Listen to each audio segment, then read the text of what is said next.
दोस्तों नमस्कार, मैं मेहुल व्यास मिस्टर न्यूज में आपका स्वागत करता हूं। आज बात करनी है एक तो ऐसा बंदर आया है ध्यान में कि जो जिसको रील का वहां के लोग जो है वो उसे रील दिखाते हैं।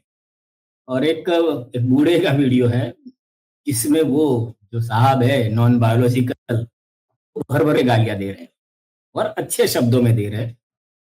और गाली की बात है तो मैं वो वीडियो पे जाऊं उससे पहले मैं आपको एक ऐसा वीडियो दिखा रहा हूं कि जिसमें ये डीडी न्यूज जो हमारे पैसों से चलती है, प्रजा के पैसों से चलती है, वहां पे एक तनातनी ने किस तरह से महिलाओं के सामने गालियां दी। ये ये अयोध्या में कार्यक्रम करना जरूरी था क्या? अभी इसमें वो तनातनी जो है साधु बाबा बन के बैठे हैं। और अभी पूरे जब से राहुल गांधी ने पुणे में महिलाओं के बारे में बात की है उसके बाद में सारे भाजपी सब टूट पड़े हैं कि भाई महिलाओं को ये मनुस्मृति ही होना चाहिए वगैरह वगैरह, और महिलाओं के सम्मान और आरक्षण और अनाप शराब बहुत सारे बातें कर रहे हैं। तो अब ये तनातनी देखिए कि जो महिला एंकर है दोनों डीडी न्यूज की, और वहां पे कांग्रेस का प्रवक्ता कुछ बोलते हैं तो उसके साथ इसमें गालियां है, अभद्र शब्द भी ये नेशनल न्यूज पे बोले हैं, तो इसको मैं हटा नहीं रहा हूं। आप भी सुनिए, देखिए। संविधान संविधान मेरी बात सुनो तो इतना जूता मारूंगा मादरचोद भोसड़ी तेरी मैया का चोद। अरे भाषा भाषा भाषा भाषा को मर्यादित रखें, भाषा को मर्यादित रखें। राजूदास जी भाषा को मर्यादित रखें। कुंवर सिंह जी आपसे भी कहूंगी इस तरीके से बात ना करें। वो बीच में बोल रहे हैं, मैं उनको चुप कराऊंगी, पर इस तरीके से बात ना करें। राजूदास जी आप महंत है, शोभा नहीं देता आपको इस तरीके से बातें करना। सही तरीके से बात करें। के बाप का तुम्हारी माँ का चोद होते। अरे महंत राजूदास जी, आप दोनों से रिक्वेस्ट करूंगी सर, आप दोनों से बोलूंगी, प्लीज अपनी भाषा को मर्यादित रखे ना, सही तरीके से बात करें। के बाप का तुम्हारी माँ का चोद होते।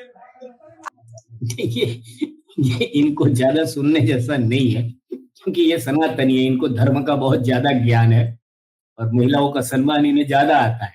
महिलाओं का सम्मान और लोगों को नहीं आता है जितना इन लोगों को आता है।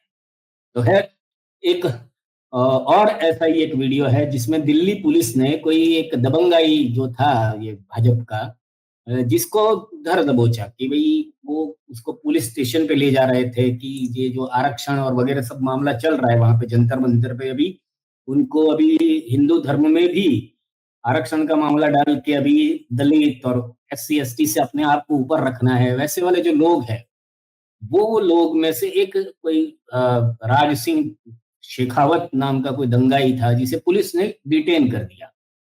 तो पुलिस ने डिटेन किया तो उसके समर्थकों ने जो रास्ते में उनकी व्हीकल रोक के उनकी चाबियां निकाली।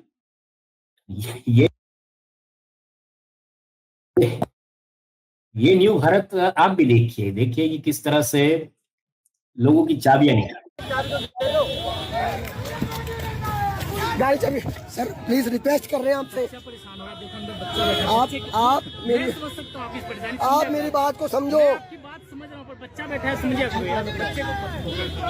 चलो निकलो आप।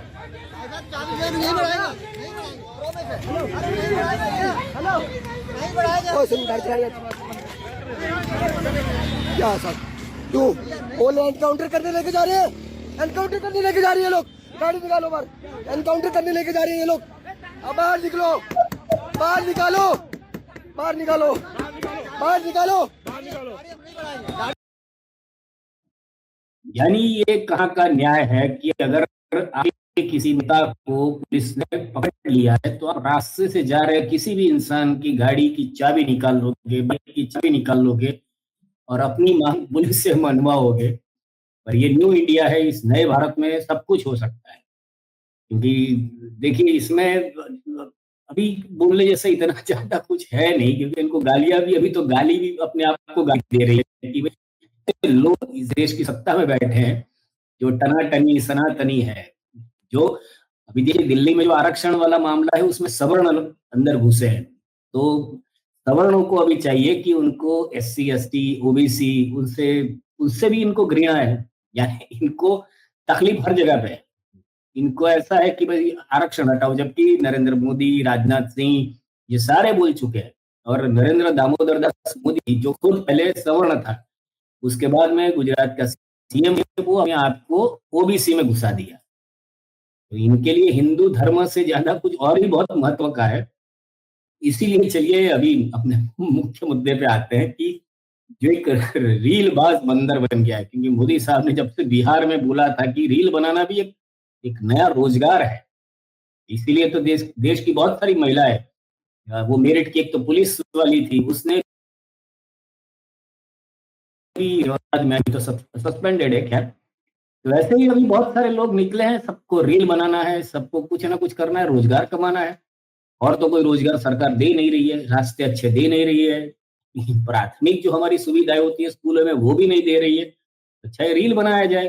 और हाँ, ये रील से याद आया कि अभी जो ये उत्तर प्रदेश के मंत्री साहब है, उन्होंने जनता से अपील की कि भाई आप जाके ये कॉकरोच जनता पार्टी जो स्कूलों की हालत दिखा रही है, तो आप खाली बुरी स्कूलों को क्यों दिखा रहे हो, उससे अच्छा जो अच्छी स्कूल है उसके वीडियोस बनाइए और हमारी सरकार का प्रोत्साहन बढ़ाइए, हम और कुछ करेंगे। यानी आप वो स्कूलों को मत दिखाइए जहाँ पे सुविधाएं नहीं है, जहाँ पे छोटे छोटे बच्चों के लिए एक वॉशरूम तक नहीं है, छत नहीं है, बैठने की जगह नहीं है, वो मत दिखाइए। आप दिखाइए अच्छी अच्छी बातें। और मैं तो मानता हूं कि अगर कोई बंदा, भाजपा का भी बंदा, अगर योगी का चुस्त वो होगा उसका फॉलोवर, वो भी अभी पूरे पूरे यूपी में घूमेगा तो भी उसको एक अच्छी स्कूल सरकारी नहीं मिलेगी। सारा प्राइवेटाइजेशन हो गया है। पिछले 10-11 सालों में 1 लाख से ज्यादा सरकारी स्कूल बंद करवाई है ये मोदी सरकार ने। और ये सरकार का आंकड़ा है, ये मेरा आंकड़ा नहीं है। खैर, तो अभी वो बंदर को देखते हैं, जो बंदर को रील देखने का चस्का चढ़ा है। देखिए ये बंदर है वो।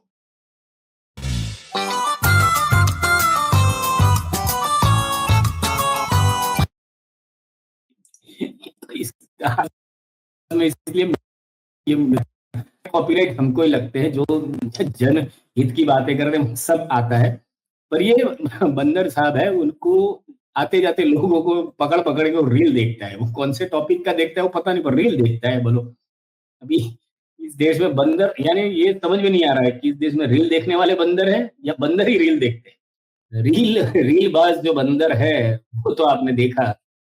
और अब आखिर में वो जो बूढ़ा इंसान है, जेनजी तो इतनी क्रिएटिव गालियां दे रही थी जंतर मंतर पे। वो नॉन बायोलॉजिकल जो ऊपर से टपके हैं, खुद वो बताते हैं कि वो भगवान है, गंगा मैया ने बुलाया है, गंगा मैया का 20,000 करोड़ का उन नाम पे, गंगा के नाम पे उन्होंने कर डाला है, बहुत सारा उसने भ्रष्टाचार किया है। पर खैर अभी ये वृद्ध को सुन लीजिए, वो भी क्या कह रहे हैं। हाथी उठाने गया था तो सिर्फ फोटो खिंचवा के वापस आ गया था, पूरी अर्थी भी नहीं चली थी। ये लालच है इसको, ये माँ के लिए रोता है कि मेरी माँ को गाली पड़ती है, अरे गाली तेरे कर्म को पड़ती है तो तेरे काम भी ऐसे किए वरना तेरे को गाली पड़ी होता।